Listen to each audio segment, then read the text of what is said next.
Hello my dear student, आपके अपने YouTube channel global science IQ में आप सभी लोगों का मैं हार्दिक स्वागत करती हूँ।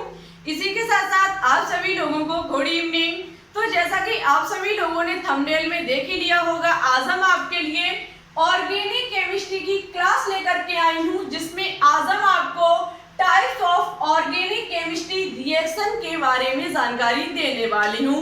आज की क्लास को यदि आप कंप्लीट देख लेते तो लगभग 80% रिएक्शनें आज से ही आपकी क्लियर हो जाएंगी, यदि इस क्लास को आप कंप्लीट देख ले। तो देखो, इससे पहले हम आपको IUPAC नामकरण करना सिखा चुके। अब जो चर्चा की जाएगी वो की जाएगी रिएक्शन पर। IUPAC नामकरण करने के बाद सबसे पहले इसके बाद जो आता है वो आता है रिएक्शन पर, कि रिएक्शन कितने प्रकार की होती है। यदि आप इस चीज को सीख लेते हैं तो आपको आगे आने वाले जितने भी चैप्टर होंगे, कई चैप्टर है, एल्कोहलिक चैप्टर हुआ, कीटोन का हुआ, कार्बोक्सिलिक अम्ल का हुआ, एल्डिहाइड का हुआ, ईथर का हुआ, बहुत सारे चैप्टर ऑर्गेनिक केमिस्ट्री में पढ़ने को मिलेंगे। लेकिन सबसे पहले आपको ये पता होना चाहिए कि रिएक्शनें किस किस टाइप की होती हैं।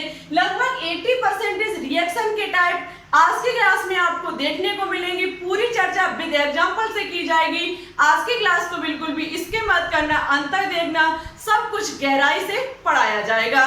चलिए टाइम ना वेस्ट करते हुए बात करते हैं आज की क्लास में। जो भी बातें होंगी हम क्लास के बीच में करेंगे, साथ ही साथ ये भी बताएंगे कि आज आपको इस क्लास से क्या फायदा होने वाला है। चलिए टाइम ना वेस्ट करते हुए अब बात करेंगे टॉपिक पर। देखो, आज types of organic chemistry reaction, इनका जो टाइप्स है ऑर्गेनिक केमिस्ट्री रिएक्शन का जो प्रकार है वो कई एक प्रकार की है। कोई एक प्रकार नहीं है, कोई सीमित इनका प्रकार नहीं है, लेकिन मुख्यतः जो हम पढ़ते हैं वो पढ़ते हैं चार को। यदि रिएक्शन ऑर्गेनिक केमिस्ट्री रिएक्शन की टाइप की बात की जाए तो हमारी मुख्यतः चार है। इन चार के आधार पर लगभग हम 80% रिएक्शन को आज ही फिनिश कर देंगे। जैसे कि फर्स्ट आपकी होती है अम्ल क्षार अवक्रिया। अम्ल क्षार अवक्रिया, देखो बहुत ज्यादा हमने बुक से ढूंढा तब जाकर के आज की कि बेसिक क्लास को लेकर के आ पाए। हमें उम्मीद है कि आज की क्लास से आपको बहुत ज्यादा बेनिफिट मिलेगा।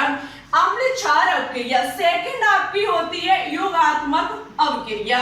जो इसका सेकंड टाइप है वो है योगात्मक अवक्रिया, ठीक है। उसके बाद इसका थर्ड टाइप आता है प्रतिस्थापन अवक्रिया।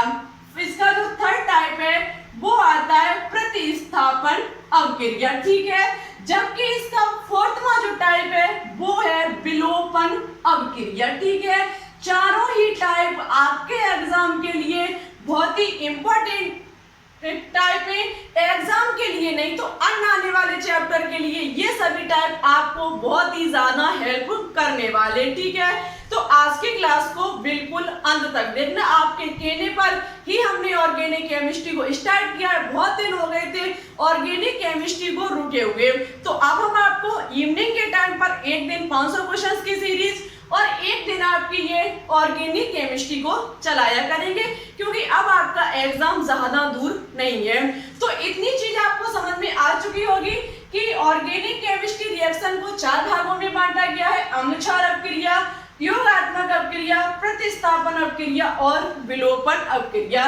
चलिए अब बात करेंगे अम्ल क्षार अवक्रिया पर, ठीक है।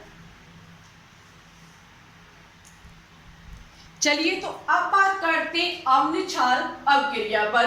देखो, आपको एक बात पता होगी कि एक पदार्थ जो कि H+ देता है, एक पदार्थ जो कि H+ देता है वो हमारा अम्ल होता है। ये आपने छोटी छोटी क्लासों में पहले भी पढ़ा होगा, 7th या फिर 8th क्लास में, कि H+ जो एक पदार्थ हमारा यदि H+ देता है तो वो हमारा अम्ल कहलाता है, और यदि कोई भी पदार्थ हमारा OH- देता है तो वो हमारा क्षार कहलाता है। और हम जो बात करने वाले हैं वो अम्ल क्षार अवक्रिया पर करने वाले हैं। जो H+ देगा वो अम्ल होगा, OH- देगा वो हमारा क्षार कहलाएगा।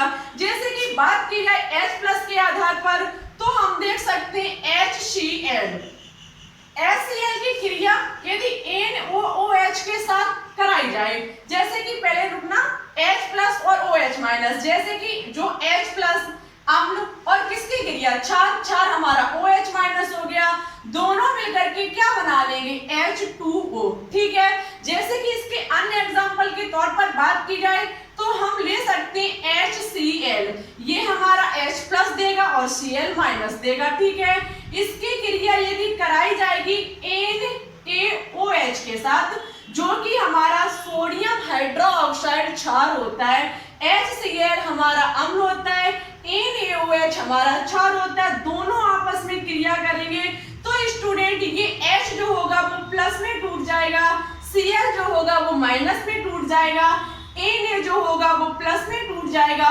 OH जो होगा वो माइनस में टूट जाएगा, ये Na जो होगा वो Cl माइनस के साथ जुड़ जाएगा, ये H जो होगा वो OH माइनस के साथ जुड़ जाएगा। जब ये इसके साथ जुड़ जाएगा तो हमारा H2O प्लस NaCl लवण का निर्माण होगा। लेकिन यहाँ पर एक लेकिन लगा हुआ है, ये हमारी ऑर्गेनिक केमिस्ट्री की रिएक्शन नहीं मानी जाएगी, ये हमारी इनऑर्गेनिक केमिस्ट्री की रिएक्शन मानी जाएगी। अकार्बनिक रसायन की ये रिएक्शन मानी जाएगी क्योंकि हाइड्रोक्लोरिक अम्ल हमारा किसी भी प्रकार का कार्बनिक रसायन अम्ल नहीं है, ये हमारा ऑर्गेनिक केमिस्ट्री का अम्ल नहीं है, ये हमारा इनऑर्गेनिक केमिस्ट्री का अम्ल है। तो ये अपक्रिया हमारी कार्बनिक अम्ल क्षार अपक्रिया मींस ऑर्गेनिक केमिस्ट्री रिएक्शन का एक हिस्सा अम्ल क्षार अपक्रिया, उसकी रिएक्शन नहीं मानी जाएगी। तो क्वेश्चन उठता है कि तो कौन सी मानी जाएगी, ये हमने समझाया था आपको कि H प्लस अम्ल OH माइनस क्षार होता है, इस प्रकार से रिएक्शन कराई जाती है, लेकिन ये हमारी ऑर्गेनिक केमिस्ट्री की रिएक्शन नहीं मानी जाएगी क्योंकि हाइड्रोक्लोरिक अम्ल हमारा एक ऑर्गेनिक केमिस्ट्री का एसिड या हम कह सके तो कह सकते अम्ल नहीं है। ठीक है, तो कौन है, तो हम आपको बता देते ऑर्गेनिक केमिस्ट्री का अम्ल हमारा COOH, जिसे कहा जाता है कार्बोक्सिलिक अम्ल, ये हमारा हो सकता है, या फिर हम बता सकते हैं इसको और हमारा हो सकता है RSO3H, ये हमारा सल्फोनिक अम्ल होता है जो कि कार्बनिक रसायन का अम्ल है, और अन्य हमारा होता है RSH। RSH जो होता है वो भी हमारा कार्बनिक रसायन का अम्ल जो कि थायो अम्ल करके होता है। ठीक है, ये हमारे ऑर्गेनिक केमिस्ट्री के अम्ल कहे जाएंगे, किसके, ऑर्गेनिक केमिस्ट्री के। और हम पढ़ किसके रहे हैं, types of organic chemistry reaction. ठीक है, फर्स्ट अम्ल क्षार अपक्रिया जिसे उदासीनीकरण अपक्रिया भी कहा जाता है, उदासीनीकरण अपक्रिया भी कहा जाता है, ये बात का भी विशेष ध्यान रखना। इसमें लिखा हुआ है कि कार्बनिक यौगिक प्रोटॉन दाता अर्थात अम्ल का काम करता है। प्रोटॉन दाता का मतलब प्लस दान करेगा, प्लस दान का मतलब अम्ल का काम करेगा, और जिसकी क्षार से क्रिया कराने पर लवण तथा जल बनता है। आपको ये डेफिनेशन बिल्कुल भी ना समझ में आए कोई बात नहीं, एग्जाम्पल बताएं तब आपको समझ में आना चाहिए। जैसे कि हमारा आपको पता है ये है अम्ल, ऑर्गेनिक केमिस्ट्री का अम्ल RCOOH कार्बोक्सिलिक अम्ल, आपको पता है ये टूटता है RCOO प्लस H प्लस में, RCOO माइनस और H प्लस में टूटता है, और जो पदार्थ हमारा H प्लस देता है स्टूडेंट्स वो हमारा अम्ल कहा जाता है। इसी प्रकार से ये हमारा होगा RSO3H, ये भी हमारा RSO3 माइनस और प्लस H प्लस में टूट जाएगा। इसी प्रकार से RS माइनस H प्लस में टूट जाएगा। ये हमारे सभी क्या कहलाए जाएंगे, ये हमारे ऑर्गेनिक केमिस्ट्री के अम्ल कहे जाएंगे।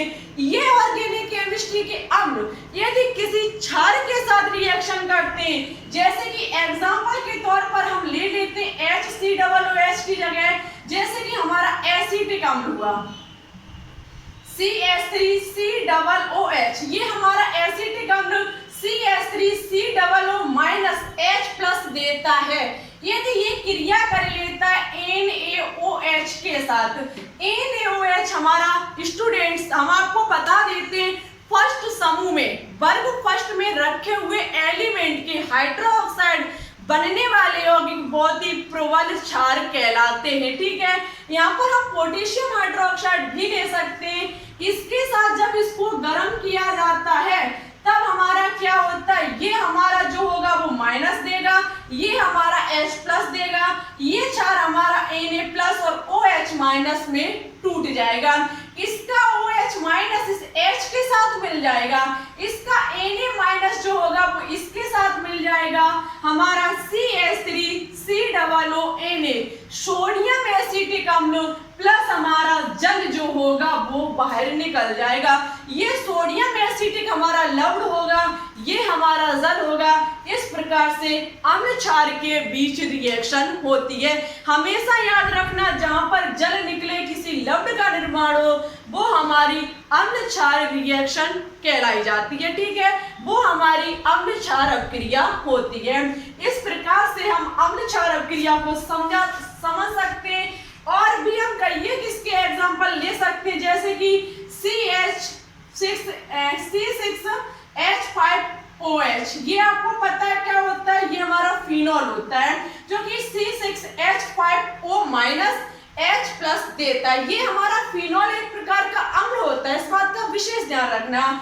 जब ये टूटेगा, जब ये स्टूडेंट्स टूटता है तो कैसे, C6H5O minus plus H plus में टूटता है। ठीक है, ये भी एक प्रकार का हमारा अम्ल होता है। ये किसी बेस के साथ, किसी क्षार के साथ क्रिया करके लवण या जल का निर्माण करता है। इस प्रकार की रिएक्शन को अम्ल क्षार अभिक्रिया कहा जाता है। इस प्रकार की रिएक्शन आपको एग्जाम में देखने को मिलती है, जहां पर क्या होता है, H प्लस के साथ OH माइनस क्रिया करता है, शेष बचे हुए माइनस और प्लस आपस में रिएक्शन करके लवण का निर्माण कर लेते हैं। अब आपको रिएक्शन के बारे में कुछ तो जानकारी हुई होगी।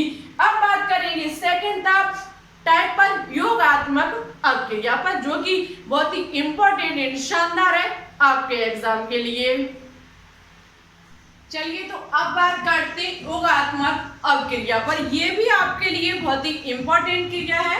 जैसा कि यहाँ पर लिखा हुआ है, वो है रासायनिक अभिक्रिया जिसमें दो या दो से अधिक अवकारक एक साथ मिलकर के एक एकल उत्पाद बनाते हैं। कहने का मतलब है इसमें जो होगा वो कार्बन कार्बन के मध्य double bond plus triple bond से रिएक्शन की जाएगी।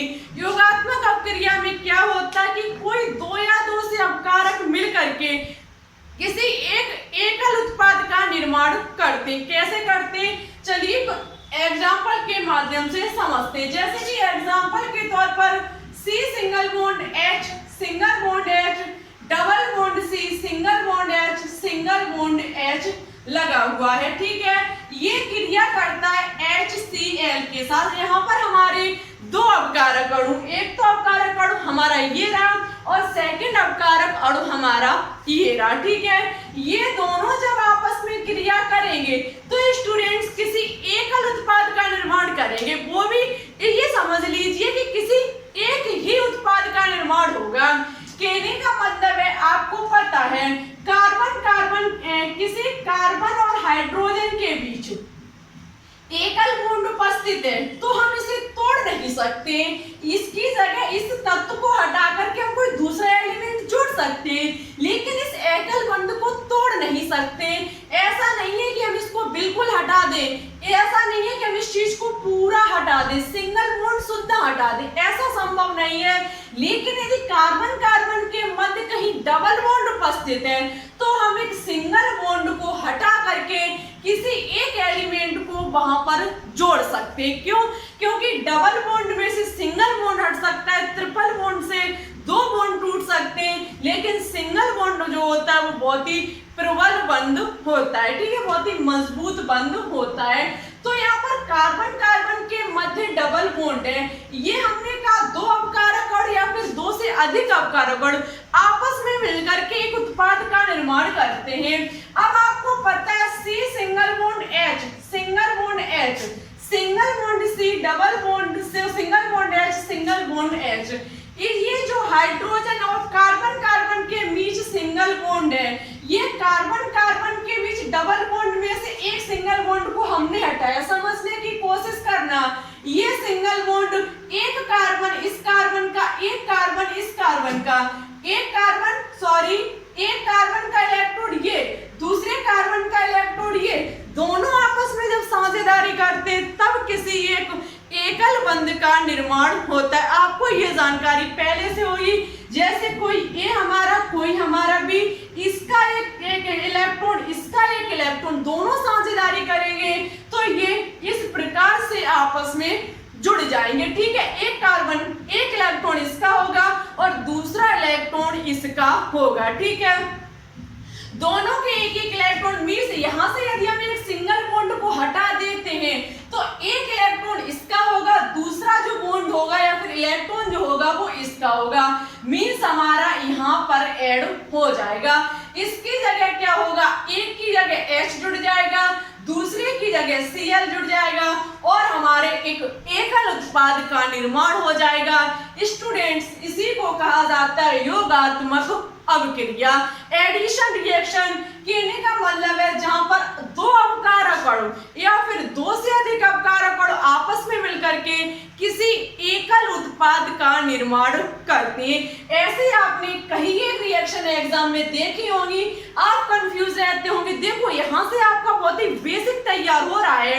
ऐसी रिएक्शन आपको सीख है, कुछ समझ में आ रहा होगा कि रिएक्शन को किस प्रकार से किया जाता है। यहाँ से टूटा, यहाँ से बंध टूटा, यहाँ से हाइड्रो और क्लोरीन अलग अलग हुआ, यहाँ पर जाकर के जुड़ गए, एक एकल उत्पाद का निर्माण हो गया। ठीक है, इस प्रकार से योगात्मक अभिक्रिया को हम पढ़ सकते हैं। तीसरे पर बात करेंगे जो कि आपका है प्रतिस्थापन अभिक्रिया। ठीक है, चलिए तो अब बात करेंगे प्रतिस्थापन अभिक्रिया पर। लिखा हुआ है कि वह रासायनिक अभिक्रिया जिसमें किसी यौगिक के किसी परमाणु या समूह को अन्य किसी परमाणु समूह के द्वारा हटाकर जोड़ा जाता है प्रतिस्थापन अभिक्रिया कहलाता है। जहां पर कोई एक कंपाउंड होगा, कोई, देखो आपको पता है केमिकल रिएक्शन के बारे में, रासायनिक अभिक्रिया जो होती है वो दो या दो से अधिक पदार्थों से मिलकर के बनी होती है। हम आपको बता देते हैं, शुरुआत में नहीं बता पाया कि केमिकल रिएक्शन की बात की जाए, रासायनिक अभिक्रिया की बात की जाए तो वो दो या दो से अधिक यौगिकों का निर्माण होगा।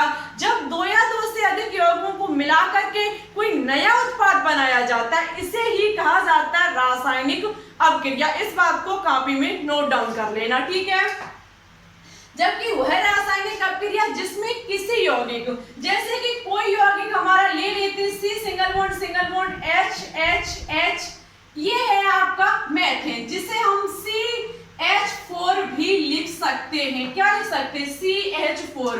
ये यदि किसी परमाणु या समूह को अन्य किसी परमाणु समूह, जैसे कि ये क्रिया करता है HCl के साथ, यहाँ पर क्या होगा, किसी एक यौगिक का परमाणु या समूह दूसरे यौगिक या परमाणु के समूह के साथ प्रतिस्थापित कर दिया जाता है। ये जो आपस में जुड़ा हुआ है ये अपने बंध को तोड़ेगा या यहाँ से एक बंध टूटेगा स्टूडेंट, इसका क्लोरीन जो होगा वो यहाँ पर जुड़ जाएगा करके, जबकि ये हाइड्रोजन जो होगा वो यहाँ पर जाकर के जुड़ जाएगा।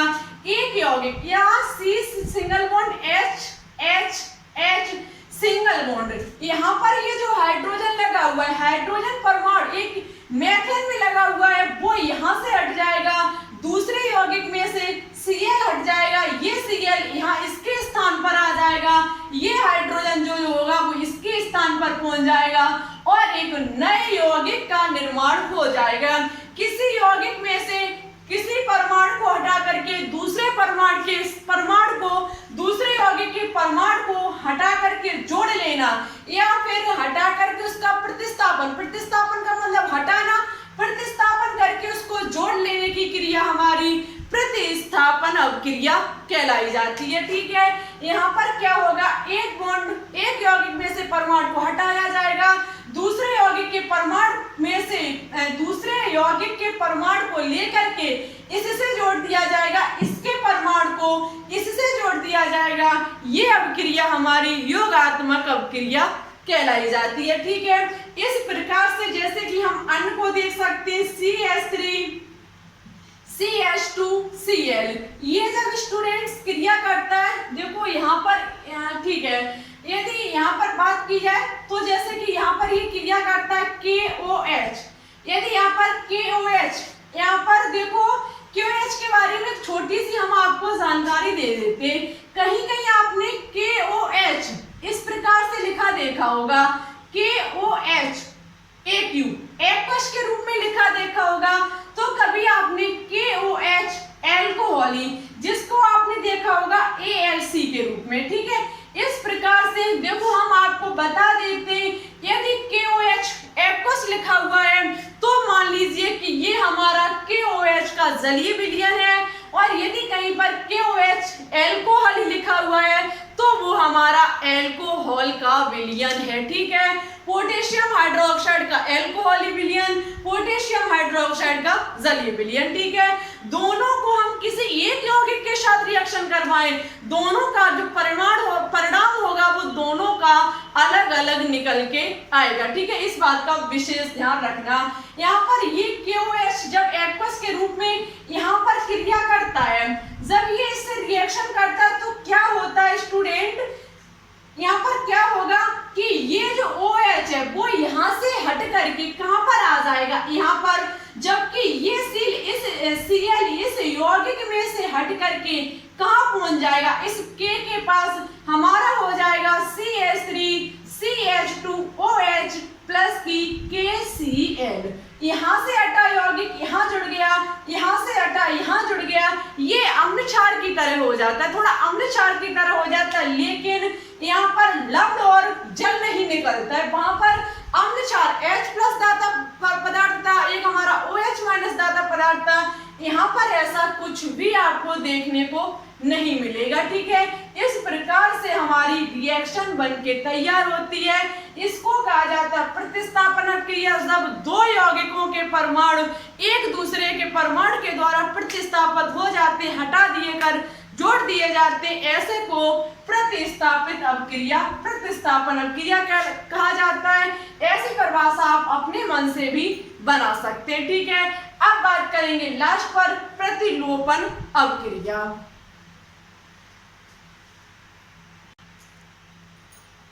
तो अब बात करते हैं नेक्स्ट पर और लास्ट पर विलोपन अपक्रिया। सॉरी अभी हम प्रतिलोपन बोल गए, लेकिन था क्या विलोपन अपक्रिया। विलोपन अपक्रिया क्या होता है, विलोपन अपक्रिया एक प्रकार से योगात्मक अपक्रिया का विपरीत है। यहाँ पर समझने की थोड़ी कोशिश करना, यहाँ पर विलोपन अपक्रिया योगात्मक अपक्रिया के विपरीत है। अब आप ध्यान में रखो योगात्मक अपक्रिया को। योगात्मक अपक्रिया में क्या हो रहा था, दो या दो से अधिक अपकारक और आपस में मिलकर के एक एकल उत्पाद का निर्माण कर रहे थे, लेकिन जिसमें से एक अणु को हटा दिया जाता है। वहां पर स्टूडेंट्स दो अपकारक मिलकर के एक उत्पाद का निर्माण कर रहे थे, लेकिन यहाँ पर एक उत्पाद मिलकर एक अपकारक मिलकर के दो या दो से अधिक उत्पाद का निर्माण करेगा। किस प्रकार से करेगा, तो हम C single bond H single bond H single bond H single bond C single bond H single bond H single bond Br को देख सकते हैं। जैसे कि ये हमारा कोई एक यौगिक लिखा हुआ है, ठीक है। ये यौगिक क्या करेगा, KOH की उपस्थिति में जब इसको गर्म किया जाएगा, ये हमारा एल्कोहल होगा। इसकी उपस्थिति में जब इसको गर्म किया जाएगा तो स्टूडेंट्स क्या होगा, इसका एक हाइड्रोजन, इस कार्बन का एक हाइड्रोजन इसके Br के साथ रिएक्शन करके बाहर निकल जाएगा। शेष बचा पदार्थ हमारा अलग हो जाएगा, HBr अलग हो जाएगा। कैसे होगा, C single bond H double bond C single bond H single bond H plus हमारा HBr हो जाएगा। कहने का मतलब है योगात्मक अपक्रिया में दो अपकारक या फिर दो से अधिक अपकारक और मिलकर के एक एकल उत्पाद का निर्माण कर रहे थे, लेकिन यहाँ पर एकल अपकारक मिलकर के एक डबल या ट्रिपल बॉन्ड उत्पाद प्लस इसके साथ साथ एक एक्स्ट्रा चीज को बाहर निकालेगा, जिसका इस कार्बन का हाइड्रोजन इस कार्बन के Br के साथ मिलकर के एक नया यौगिक HBr बना लेगा, जबकि शेष हमारा जो होगा वो डबल बॉन्ड के साथ बाहर निकल जाएगा। ऐसी अपक्रिया को विलोपन अपक्रिया कहा जाता है। ऐसे ही कई सारी रिएक्शनें आपको एग्जाम में देखने को मिलेगी। आपको पूछा जाएगा क्या होता है जब मतलब ये आपको यौगिक दे दिया जाता है, इसको KOH के अल्कोहल विलयन में गर्म किया जाता है। ऐसे बहुत सारे आपको ऑप्शन मिलेंगे, आपको समझना पड़ेगा कि कैसे क्या होगा।